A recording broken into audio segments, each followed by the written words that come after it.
बोलिए प्रेम से श्री सद्गुरु महाराज की जय। श्री सद्गुरु महाराज की जय। श्री सद्गुरु महाराज की जय। नमामि अमित ज्ञान रूपं कृपालम्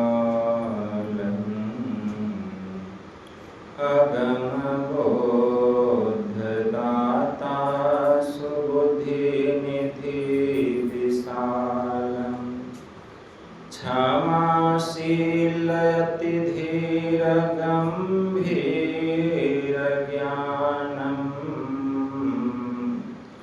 धर्मकील दृढ़ धीर समधीर ध्यानम् जगत त्राणकारी आघारी उदारम् भगत प्राण रूपं दयागुणपारम् नमो सतगुरुं ज्ञानदाता सुस्वामी नमामि नमामि नमामि नमामि नमामि नमामि नमामि नमामि महाराज सद्गुरु है राजन को राजा है जिनकी कृपा से सरे सर्व काजा भने में ही सोई परम गुरु नमामि नमामि नमामि नमामि नमामि नमामि नमामि नमामि नमामि। श्री सद्गुरु महाराज की जय। अव्यक्त रूप में प्रातः स्मरणीय अनंत श्री परम विभूषित परमाराध्य संत सद्गुरु महाराज के पावन कमल चरणों में बारंबार नमन। आदरणीय सत्संग प्रेमी गुरुजनों, भक्तिमती माताओं एवं धर्मशिला बहनों, आप लोगों को सर्वविदित हो चुका है कि आज का यह सत्संग हमारे परलोकवासी योगेंद्र बाबू के स्थूल शरीर छूटने के उपरांत उस दिवंगत आत्मा के परम कल्याण के लिए घर परिवार के समस्त लोगों ने मिलजुल कर यह संत मत सत्संग का आयोजन किया। इस संत मत सत्संग के द्वारा ज्ञान योग युक्त एकमात्र ईश्वर भक्ति का संदेश दिया जाता है, उपदेश दिया जाता है। प्रत्येक प्राणी मात्र को बोध कराया जाता है कि ज्ञान क्या है, योग क्या है, भक्ति क्या है, जीव क्या है, माया क्या है, ब्रह्म क्या है।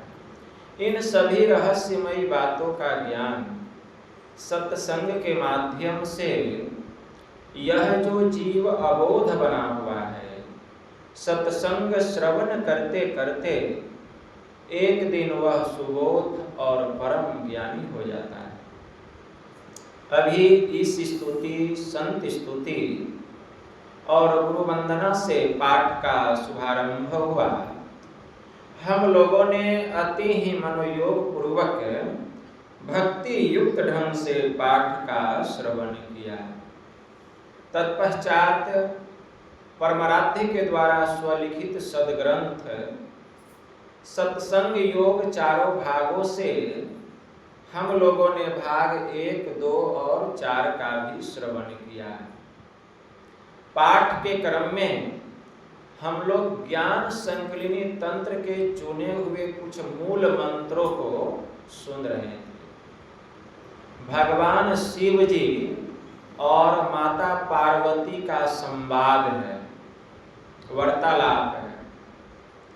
भगवान शिव योगियों के ईश्वर कहे जाते हैं और भगवान श्री कृष्ण योग के ईश्वर कहे जाते हैं। तो योग के ईश्वर कहे जाने के कारण भगवान महायोगेश्वर श्री कृष्ण को महायोगेश्वर भी कहा गया, क्योंकि वे योग के गुरु कहलाते हैं। और योगियों के गुरु कहलाने के कारण भगवान शिव को योगीश्वर कहा गया कि वे योगीश्वर हैं, मतलब योगियों के भी गुरु हैं। तो भगवान शिव योगेश्वर कहलाए। योगेश्वर क्यों कहलाए? उन्होंने ऐसा कौन सा योग किया? योग का अर्थ होता है मिलना। योग का अर्थ होता है मिलना। भगवान शिव जी के गुरु का नाम था अंगिरा ऋषि। अंगिरा ऋषि से इन्होंने योग की साधना ली, योगिक क्रिया को जानी, और योगिक क्रिया को जान करके उन्होंने हिमालय की कंदरा में बैठ करके योग करना प्रारंभ किया। योग करते करते उनकी दृष्टि की दोनों धार मिली। मतलब योगिक क्रिया के द्वारा उन्होंने अपने नेत्र को विमल किया, मतलब निर्मल किया, और विमल नेत्र का विमोचन किया, और विमोचन करके विलोचन किया, तब विलोचन करके त्रिलोचन की प्राप्ति, मतलब दृष्टि की दोनों धारों को एक किया तो त्रिलोचन। तब उनका तीसरा नेत्र खुला। जब उनका नेत्र खुला तो उस द्वार में प्रवेश किए। किस द्वार में? सूक्ष्म द्वार में, महीन द्वार में, सूक्ष्म द्वार में, बारीक मार्ग में उन्होंने प्रवेश किया। और जब बारीक मार्ग में प्रवेश किया तब कहाँ गए? ब्रह्मांड में। कहाँ गए? ब्रह्मांड में। आंख से नीचे के भाग को पिंड और आंख से ऊपर के भाग को ब्रह्मांड कहा गया। मध्य में वह द्वार है। उस द्वार को उन्होंने खोला, वह द्वार बंद था, उसी को त्रिनेत्र कहा। और उस द्वार में जब प्रवेश किए तब क्या उन्होंने कहा? भगवान शिव जी ने कहा, देह अस्था सर्वविद्याश्च देह अस्था सर्वदेवता देह अस्था सर्वतीर्थानि अगुरुवाक्येन लभ्यते। भगवान शिव जब ब्रह्मांड में प्रवेश किए तो उन्होंने समस्त देवी देवताओं को देखा, बहुत सारे ब्रह्मांड को देखा, उन्होंने बहुत सारे तीर्थों को देखा, और उन्होंने यह माना, जान करके, पहले जानेंगे तब मानेंगे कि इस देह के भीतर सब विद्या, इस देह के भीतर सब तीर्थ और इस देह के भीतर सब देवता विराजमान हैं। कहने वाले कौन है? भगवान शिव जी। देह अस्था सर्वविद्याश्च देह अस्था सर्वदेवता देह अस्था सर्वतीर्थानि गुरुवाक्येन लभ्यते। मैंने गुरु से ज्ञान लिया और गुरु से ज्ञान लेकर के मैंने ध्यान किया और देह में स्थित संपूर्ण विद्या देवता और तीर्थ को मैंने जाना। तो इसके लिए माता पार्वती पूछती है कि स्वामी आपने किया क्या? आपने समस्त विद्या, समस्त देवता और समस्त तीर्थ का गुरु से ज्ञान लेकर के अपने देह के भीतर जब आप ब्रह्मांड में गए, सूक्ष्म द्वार में प्रवेश करके, तब आपको जो यह ज्ञान हुआ, समस्त विद्या, समस्त देवता और समस्त तीर्थों का जो ज्ञान हुआ, आपको कैसे हुआ? आपने किया क्या? तो भगवान शिव जी क्या कहते हैं? ईरा भगवती गंगा पिंगला जमुना नदी इंगल पिंगल योर मध्य सुषुमना च सरस्वती। कहे देवी, इस शरीर में इंगला और पिंगला, ठीक है ना, इंगला और पिंगला नाम की दो नारी है। एकोतरम नाड़ी शतम तासम मध्य प्रास्मृता। भगवान शिव कहते हैं कि एकोतरम नाड़ी शतम तासम मध्य प्रास्मृता सुषुमना तु परे लीना बिरजा ब्रह्म स्वरूपिणी। कि इस शरीर में 72 करोड़ नारियां हैं, 72 करोड़ नारियों में 101 नारी श्रेष्ठ है। उन 101 नारियों में 9 नारी श्रेष्ठ है, उन 9 नारियों में 3 नारी श्रेष्ठ है, और उन 3 नारी में 1 नारी सर्वश्रेष्ठ है, जिसको सुषुमना कहा गया। वही विरजा स्वरूपिणी है। जो उसको जान लेता है वही उस सूक्ष्म द्वार में प्रवेश करता है। तो भगवान शिव जी कहते हैं कि ईरा मतलब भगवती गंगा, हमारी बाईं आंख जो है इसको गंगा जी की संज्ञा दी गई। पिंगला दाहिनी आंख, इसको जमुना नदी की संज्ञा दी गई। और इन दोनों के मध्य में जो तीसरा नेत्र है उसको सरस्वती नदी की संज्ञा दी भगवान शिव कहते हैं। तो देखिए, गंगा भी हमारे भीतर, जमुना भी हमारे भीतर और सरस्वती भी हमारे भीतर। तो कहते हैं कि हमारी जो बाईं आंख है इसको गंगा नदी कहा गया, हमारी जो दाहिनी आंख है इसको जमुना नदी की संज्ञा दी गई। इन दोनों आंखों के मध्य में एक तीसरा आंख है जिसको सरस्वती नदी कहा गया, सरस्वती नदी कहा गया। भगवान शिव जी कहते त्रिवेणी संगमो यत्र तीर्थराजः स उच्यते तत्र स्नानम प्रकुर्वृत्ते सर्व पापे प्रमुच्यते। भगवान शिव जी कहते कि हे देवी, इन तीनों नदियों का जहां मिलन हुआ है, इन तीनों नदियों का जहां मिलन हुआ है उसी को संगम कहते हैं। संगम किसको कहते हैं?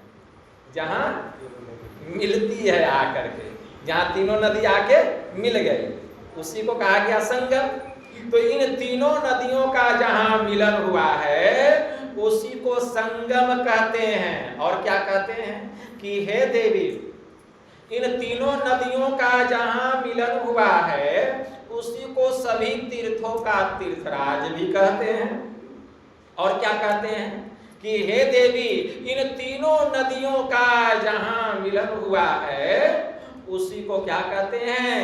उसी को सभी तीर्थों का तीर्थराज, उसी को संगम, उसी को त्रिवेणी कहा गया है।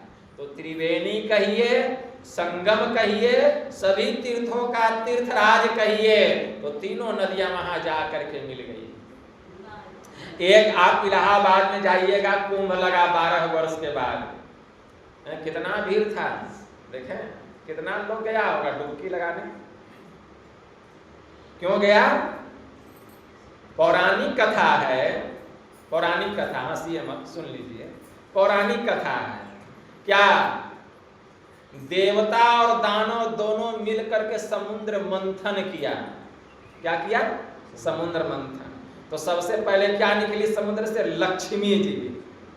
तो सब देवता दानव मार करने लगा कि लक्ष्मी को हम लेंगे, लेकिन भगवान विष्णु आए लक्ष्मी को लेकर चले गए। तो लक्ष्मी जिसकी रहेगी उसी के न पास जाएगी। लक्ष्मी किसकी है? भगवान विष्णु के। भगवान विष्णु आए लेके चले गए।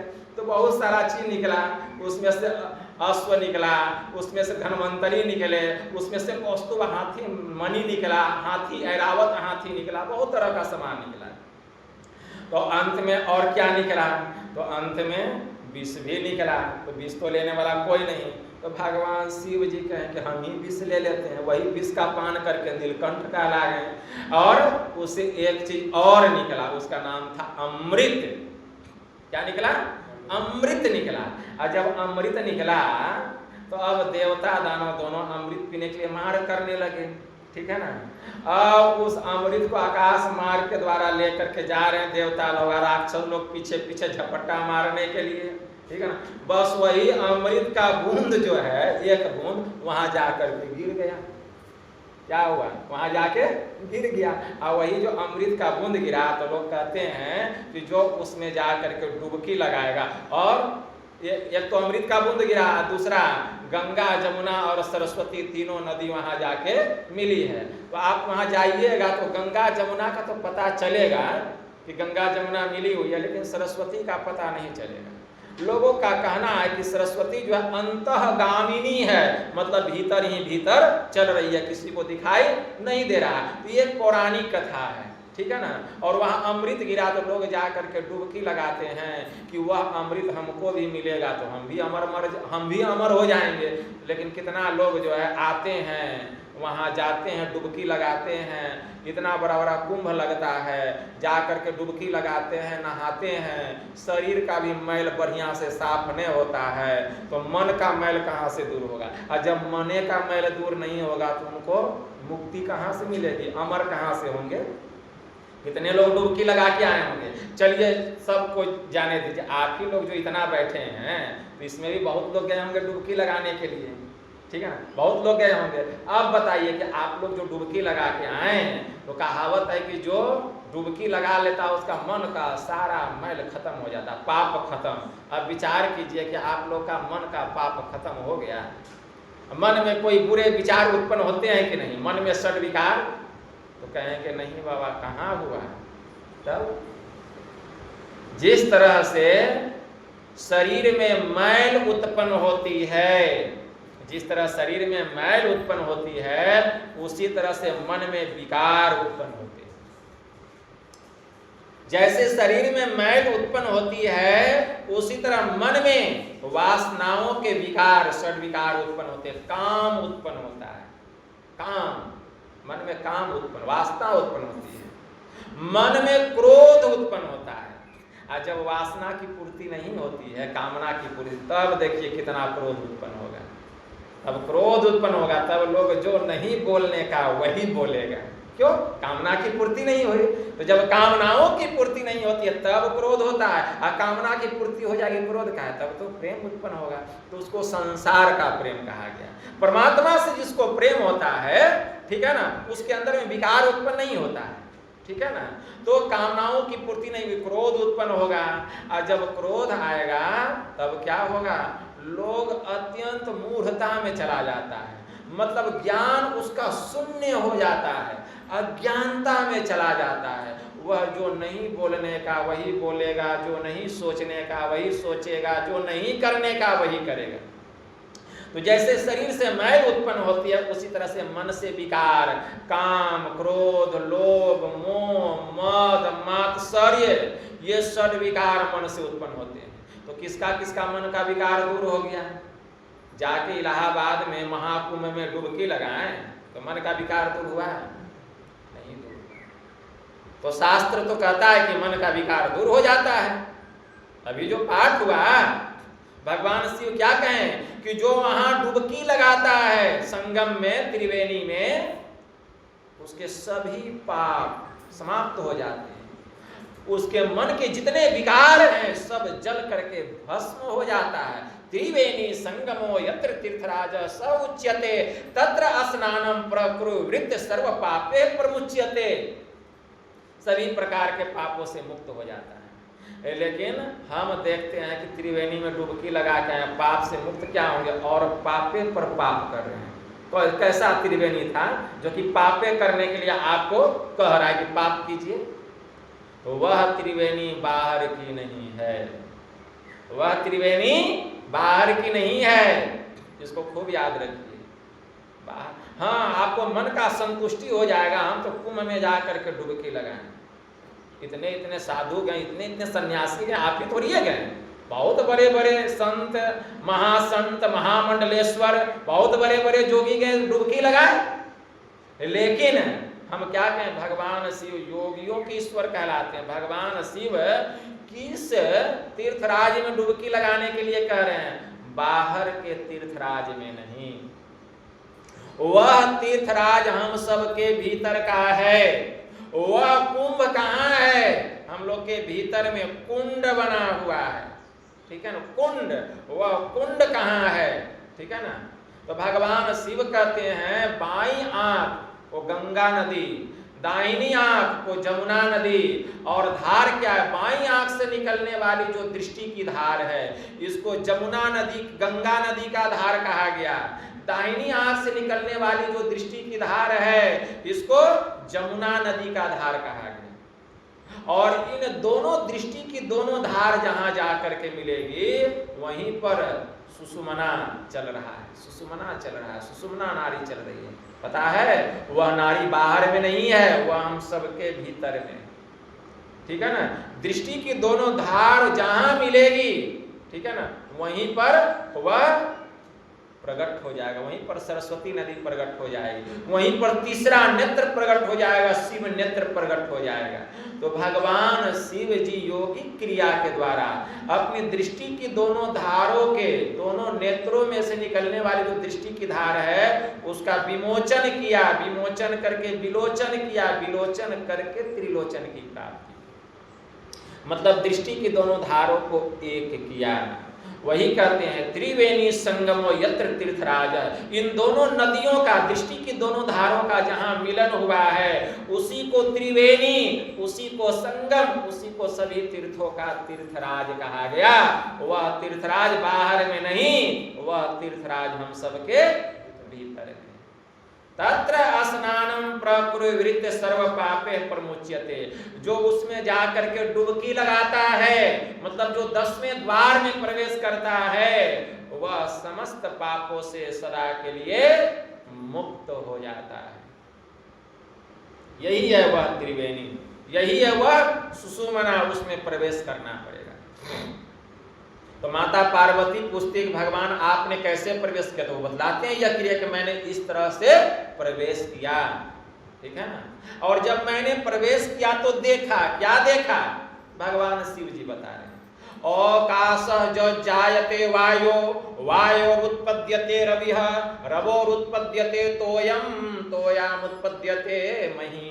मतलब हवा कहां से उत्पन्न होती है, आकाश, हवा आकाश से, अग्नि हवा से, जल अग्नि से, और यह जो पृथ्वी है जल से उत्पन्न होती है देवी। और फिर जो जहां से उत्पन्न होता है वहीं जाकर के लय हो जाता है। मही विलीयते तोयम, तोये विलीयतो वायो, वायो विलीयते रव्यः, रवो विलीयते तुखे।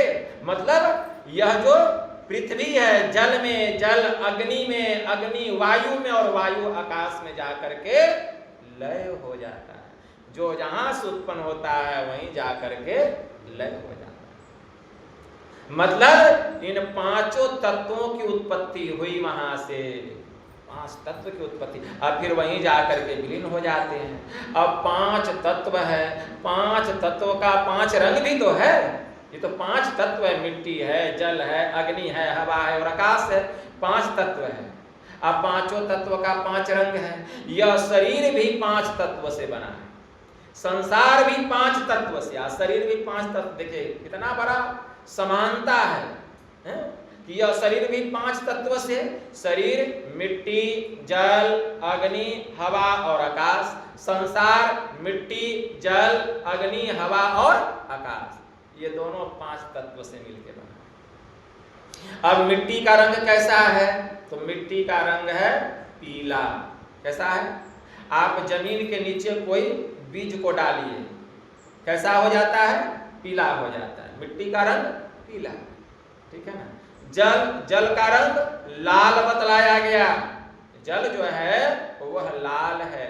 अग्नि का रंग काला, ठीक है ना।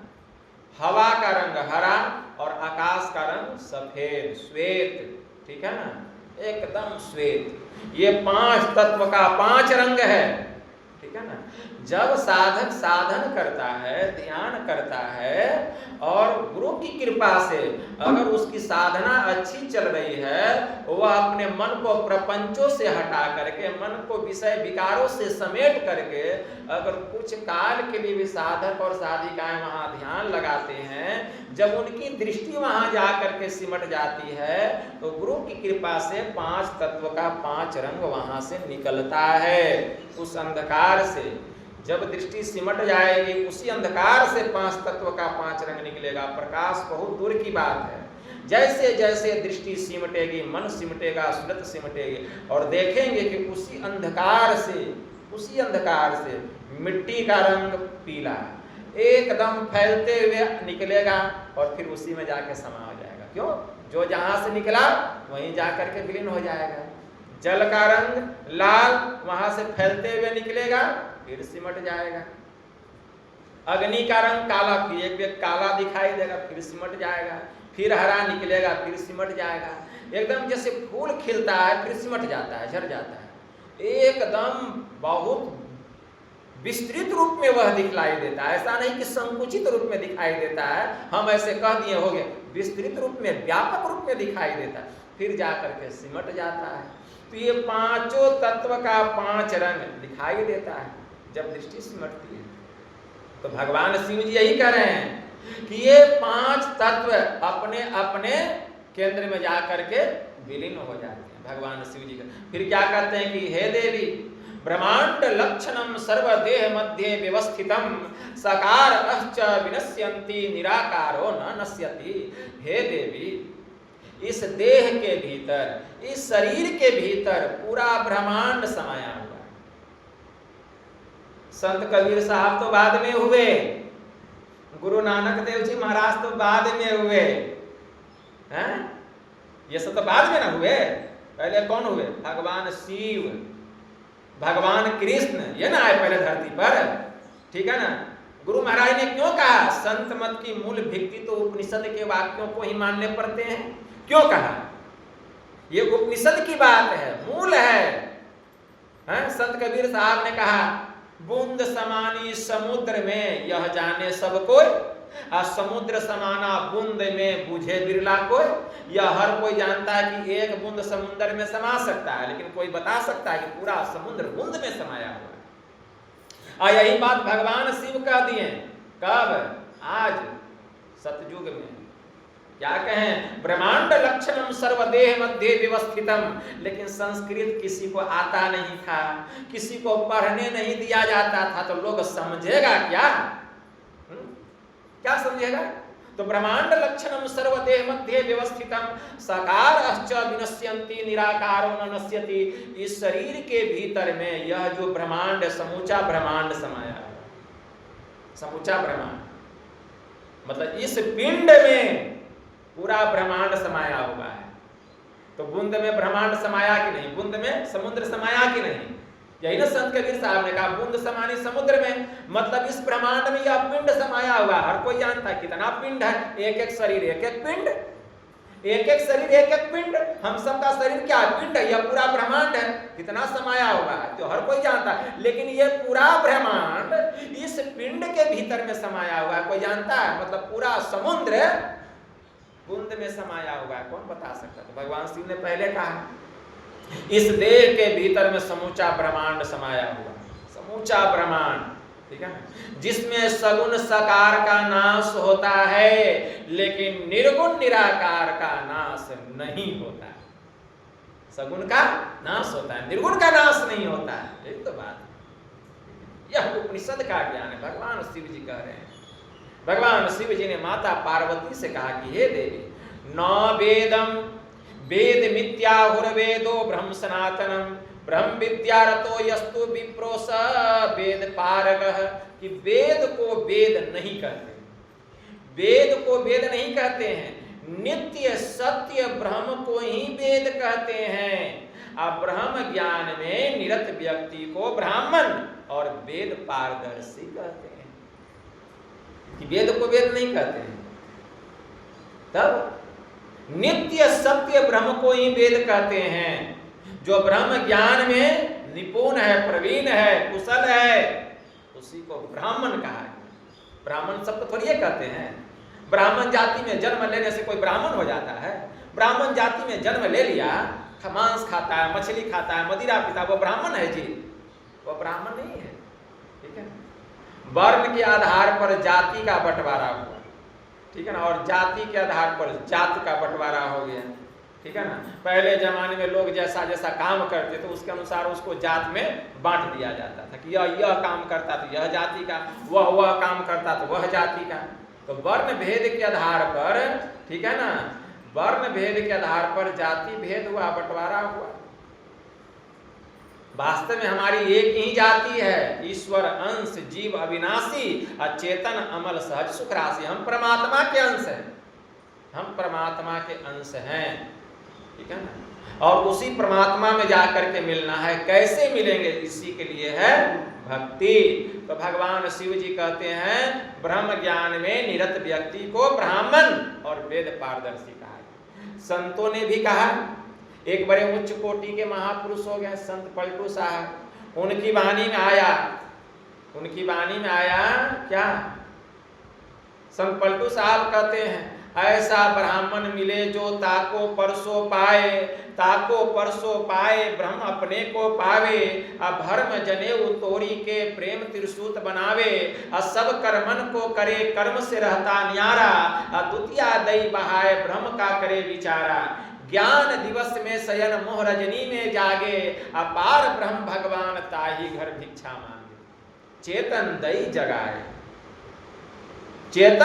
जगाए ब्रह्म की गांठी खोले, करे गायत्री गुप्त शब्द ब्रह्मांड में बोले, अब पलटू तजे 18 सहस्त्र, मतलब 18 जो पुराण है, 4 जो वेद है, 108 उपनिषद है, ये सब जैसे किसान धान को मर्दन करके अनाज को निकाल लेता है, पुआल को फेंक देता है, उसी प्रकार 18 सहस्त्र जो ब्रह्म ज्ञान को प्राप्त कर लेता है, तो संत पलटू साहब कहते ये 108 उपनिषद, ये 4 वेद, 18 पुराण घास भूसा के समान हो जाता है, उसके सामने घास भूसा। जो ब्रह्म को जान लिया, पलटू तजे 18 सहस्त्र ब्रह्म वे जाए, ठीक है ना, वहां कोई वर्ण नहीं, कोई भेद नहीं, ऐसा ब्राह्मण मिले जो ताको परसो पाए। संत चरणदास जी महाराज ने कहा ब्राह्मण सोई जो ब्रह्म पिछाने, बाहर जाता भीतर आने, पांचों बस्करी झूठ न भाखे, दया जने वो हृदय राखे, आत्म विद्या पढ़े पढ़ावे, परमात्म का ध्यान लगावे, काम क्रोध मद लोभ न होई, चरणदास कहे ब्राह्मण, वही ब्राह्मण। तो ब्राह्मण सब नहीं हो सकता है, तो भगवान शिव जी कह रहे हैं, यही बात कह रहे हैं, ठीक है। तो ज्ञान को प्राप्त करना पड़ेगा। अब माता पार्वती भी सोचने लगी हमको यह ज्ञान कैसे प्राप्त हो। भगवान शिव जी माता पार्वती से कहते कि हे देवी, मनोवाक्यम तथा कर्म तृतीयम यत्र लियते, बिना स्वप्नम तथा निद्रा, ब्रह्म ज्ञान तदुच्यते। भगवान शिव जी कहते मन, वाणी और कर्म तीनों की वहां तक पहुंच नहीं है। मनोवाक्यम तथा कर्म तृतीयम यत्र लियते, मन वाक्य और कर्म इन तीनों की वहां तक पहुंच नहीं है, ये तीनों वापस लौट आते हैं। और स्वप्न भी बिना निद्रा की तरह बिना अवलंब के जो ज्ञान प्राप्त होता है उसी को ब्रह्म ज्ञान कहा है। ब्रह्म ज्ञान सबको प्राप्त होता है। भगवान शिव जी कहते हैं, भगवान शिव जी का महावाक्य है, भगवान शिव जी कह रहे हैं कि हे देवी, न ध्यानम ध्यान मिथ्या हुर ध्यानम शून्य गतम मनः, तस्य ध्यान प्रसादेन सौख्यम मोक्षम न संशय।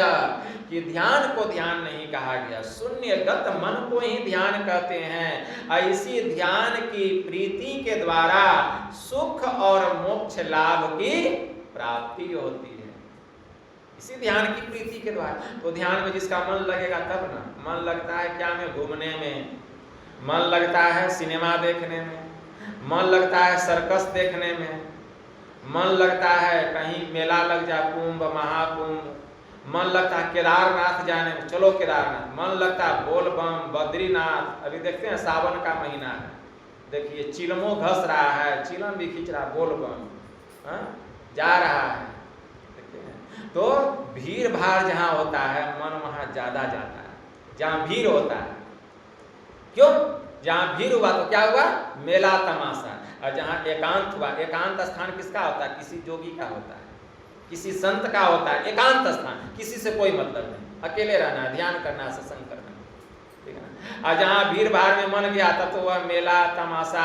अब मन कहाँ कहाँ फैलेगा, क्या क्या देखेगा, अब मन में क्या क्या खुरफात आएगा, देखेंगे तो कहना मुश्किल है, क्या क्या मन में खुरफात आएगा। इसीलिए मन को ज्यादा नहीं फैलाना चाहिए, ठीक है ना। मन को समेटना चाहिए, एकाग्र करना चाहिए। एकाग्र करने के लिए ही ध्यानाभ्यास और सत्संग है। सत्संग में मन एकाग्र होता है, ध्यानाभ्यास करने के लिए बैठते तो मन और एकाग्र होता है। जब मन बिल्कुल शून्य हो जाता है, मतलब मन संकल्प विकल्प से रहित हो जाता है, तब ब्रह्म ज्ञान ऊपर से नीचे उतरता है। मतलब जब सब द्वार बंद हो जाएगा आपका, तब 10वां द्वार खुलेगा। और जब तक आपका इच्छा कहीं लगा हुआ तो वह द्वार खुला हुआ है ना।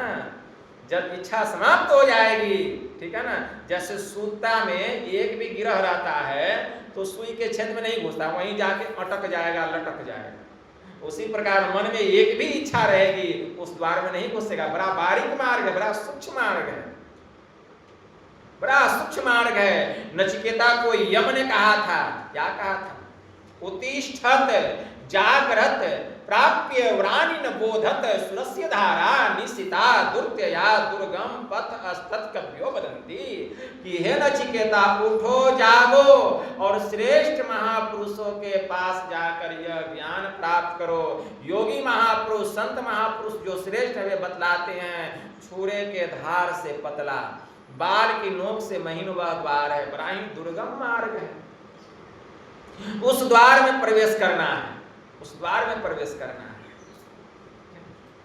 पांचों भाई पांडव थे, कौरव के, धृतराष्ट्र के कितने पुत्र? 100 पुत्र। क्या कहलाए? कौरव। पांडु के 5 पुत्र, क्या कहलाए? पांडव। दोनों में बनता नहीं था। कौरव में, पांडव में नहीं बनता था, बचपन में ही। कौरव लोग जो है 100 भाई थे, षड्यंत्र रचते रहते थे बचपन से ही पांडवों को मारने के लिए। निष्कंटक राज्य मिलेगा, नहीं तो आधा आधा बंटवारा हो जाएगा, हस्तिनापुर का जो राज्य बंटवारा हो जाएगा।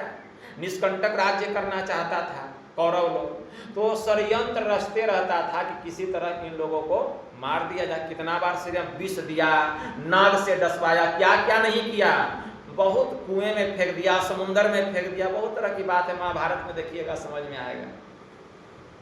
तो दोनों में बनता नहीं था। तो एक बार कौरव लोगों ने अपने मंत्री पुरोचन को बुलाया। सोती क्यों है? नहीं लग रहा है?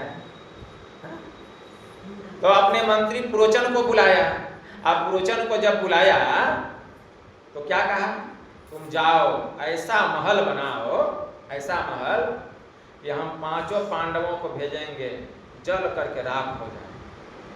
तो दुर्योधन जो था, अपने मंत्री पुरोचन की मंत्रणा से, षड्यंत्र से लाख का महल बनवाया। घी, चर्बी, पाट, बारूद को मिला करके वह महल बनाया गया। कहाँ? काशी में एक स्थान है, उसका नाम है वर्णावर्त। कहाँ? वर्णावर्त। बहुत सुंदर लाख का महल, मतलब बारूद का महल बनवाया। और इधर जब भी पांडव लोग आते थे तो सब लोग काशी की चर्चा करते थे। तो पांडव लोग समझ गए कि लोग हमको काशी भेजना चाहता है। तो एक बात की जहाँ चर्चा कीजिएगा ना तो मन में हो जाए क्या बात है। हमारे जनार्दन बाबू बोलते हैं बाबा वहाँ जाना चाहिए, या हमारे सरजू जी बोले वहाँ जाना चाहिए। लगता है कि इन लोगों को वहाँ भेजने का मन है, ठीक है ना। तो वहाँ सब लोग यही चर्चा करते थे, क्योंकि षड्यंत्र था वहाँ तो राजनीति था, षड्यंत्र था। तो धर्मराज युधिष्ठिर कहते हैं कि आप लोग हमको काशी भेजना चाहते हैं, चलिए चलते हैं। 5 भाई पांडव, हम माता कुंती मिल करके चले काशी। बड़ा सुंदर महल था वहाँ। जब वहाँ से जाने लगे का, यहाँ से हस्तिनापुर से 5 भाई पांडव, माता कुंती, तो विदुर जी बड़े ज्ञानी थे। विदुर जी बड़े ज्ञानी थे। विदुर जी की भी कथा है। विदुर जी का जन्म कैसे हुआ है पता है?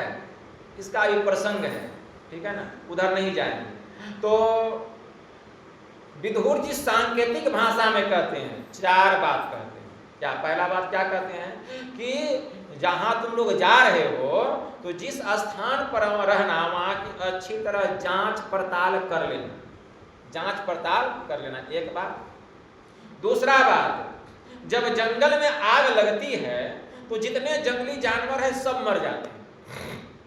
जब जंगल में आग लगती है तो जितने जंगली जानवर हैं सब मर जाते हैं, लेकिन जो जानवर बिल में रहता है, जंगल में बिल भी तो होता है, जो जानवर बिल में रहता है उसका बाल बांका भी नहीं होता। 2 बात। तीसरी बात ये कि देखो दिन में सूर्य को देख करके दिशा का ज्ञान किया जाता है और रात्रि में चंद्रमा को देख करके दिशा का ज्ञान किया जाता है। और कहीं अमावस की रात हो तब, तो अमावस की जब रात आती है तो नक्षत्र को देख करके दिशा का पता लगाया जाता है। ठीक है, हमेशा याद रखना। तो 3 बात हो गया। चौथा बात, जिसकी 5 इंद्रियां बस में रहती है उसका दुश्मन भी बाल बांका नहीं कर सकता। तो धर्मराज युधिष्ठिर सांकेतिक भाषा सुन लिए, समझ गए कि विदुर जी ज्ञानी है। उन्होंने क्या कहा, 5 भाई चले माता के साथ वर्णावर्त लाह का महल, इतना सुंदर महल था, सोने के जैसा चमक रहा था। लेकिन सोने के जैसा तो है, लेकिन उसमें बारूद भरा हुआ है। तो जैसे महल में प्रवेश किए, धर्मराज युधिष्ठिर को विदुर जी की पहली बात याद आई कि जिस स्थान पर आना बढ़िया से जांच पड़ताल कर लेना। जांच कैसे होगा, भीम की घ्राण शक्ति बहुत तेज थी, सूंघने की शक्ति। कहा भीम जरा इस महल का जांच करो तो ये महल कैसा है, ठीक है ना हम लोग के रहने के लायक। भीम का घ्राण शक्ति बहुत तेज था, नाक लगा का भैया ये तो मोम का, लाह का, पाट का, बारूद का बना हुआ, जरा सा आग की चिंगारी लगने की देरी है, राख होने में देर नहीं लगेगा। कहा देखो कितना बढ़िया से हम लोगों को भेजा कि जाइए आप लोगों के बढ़िया महल बना, घूमने जाइए काशी। देखते हैं मुख में राम बगल में छुरी है, कहे कबीर तेरी नियत है बुरी। ठीक है, तो कौरवों का तो नियत में बुराई था, निष्कंटक राज्य करना चाहता था। अब उसको विदुर जी की दूसरी बात याद आई। किसको, धर्मराज युधिष्ठिर को। क्या कि जब जंगल में आग लगता है तो सब जानवर मर जाता है, लेकिन जो बिल में रहता है उसका बाल बांका नहीं होता है। कहा कि भीम जरा देखो तो यहाँ कहीं सुराग उराग है क्या महल में। तो पैर मारते जाता है, ढब एक पाया के पास ढब किया है, जहाँ खोल रहता है वहाँ ढब करेगा, देखते हैं। और जहाँ खोल नहीं रहेगा वहाँ ठन करेगा, देखते हैं, ठन करेगा। ठीक है ना, तो वहाँ ढब किया। कहा भैया लगता है यहाँ कुछ है। पाया को तोड़ा तो देखता वहाँ सुरंग है, तो वही था बिल। ठीक है, सुरंग है। अब जितने भाई पांडव थे, ठीक है ना, मतलब कि रात भर तो रहते थे, दिन में जो है निकल जाते थे सुरंग के द्वारा। सुरंग कहाँ गया है, और जब रात हो जाती थी तो निकलते निकलते रात हो जाती थी सुरंग से, तो पता चल जाता था, अंधेरा हो गया तो दिशा का ज्ञान लगा, किधर जाना किधर नहीं जाना ये ज्ञान लगा लेते थे विदुर जी की बात के अनुसार। क्योंकि विदुर जी ने कहा था कि दिन में सूर्य को देख करके दिशा का ज्ञान किया जाता है, रात्रि में चंद्रमा को देख करके, और अमावस की रात हो तब नक्षत्र को देख करके दिशा का ज्ञान किया जाता है। मतलब उस लाह के महल में जब आग लगाया जाएगा तो अमावस की रात में ही लगाया जाएगा, इसलिए उस दिन न तो सूर्य रहेगा और न रात में चंद्रमा रहेगा।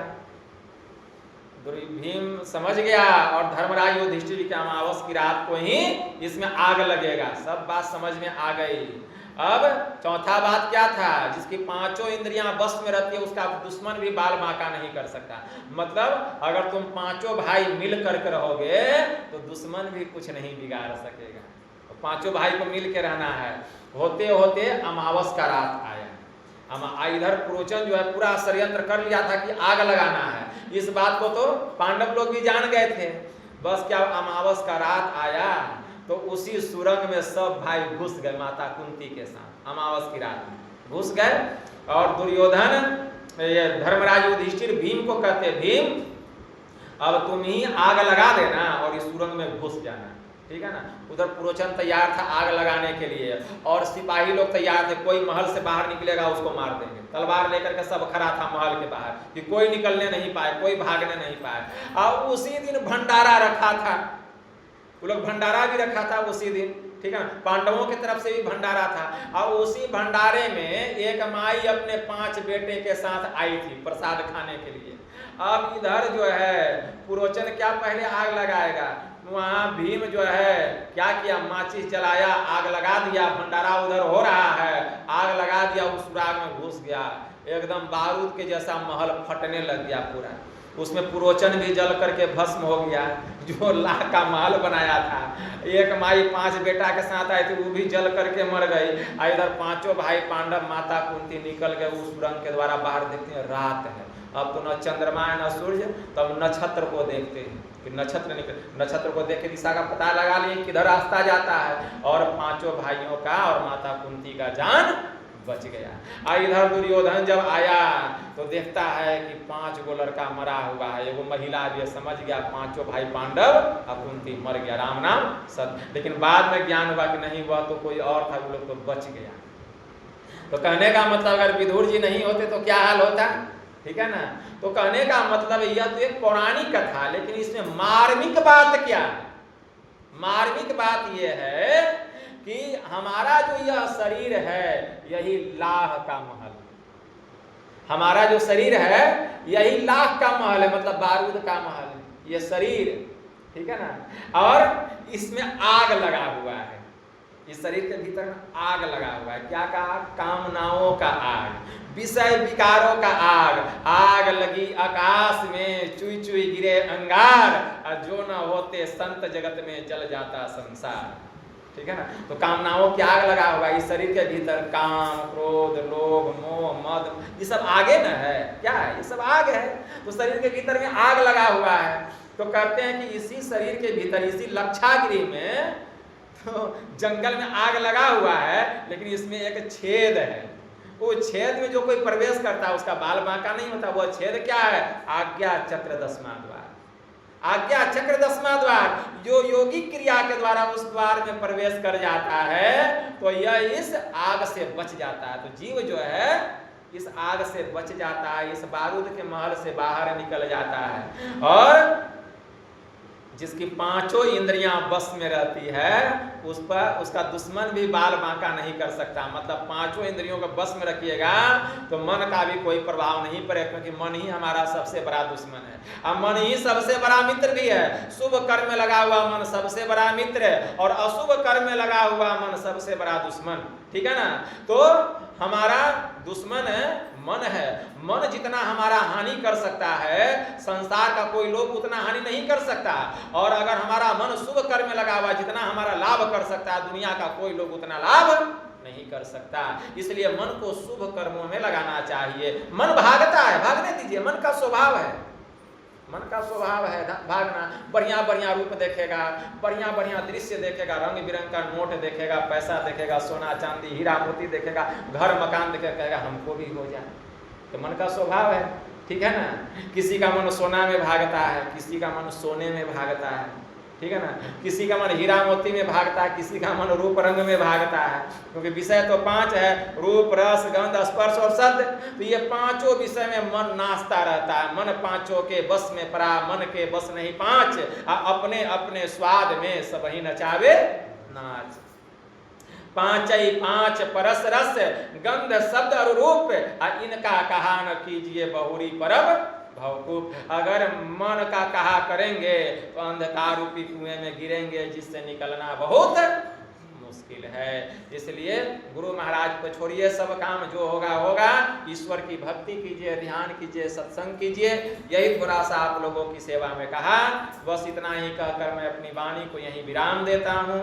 बोलिए प्रेम से श्री सद्गुरु महाराज की जय।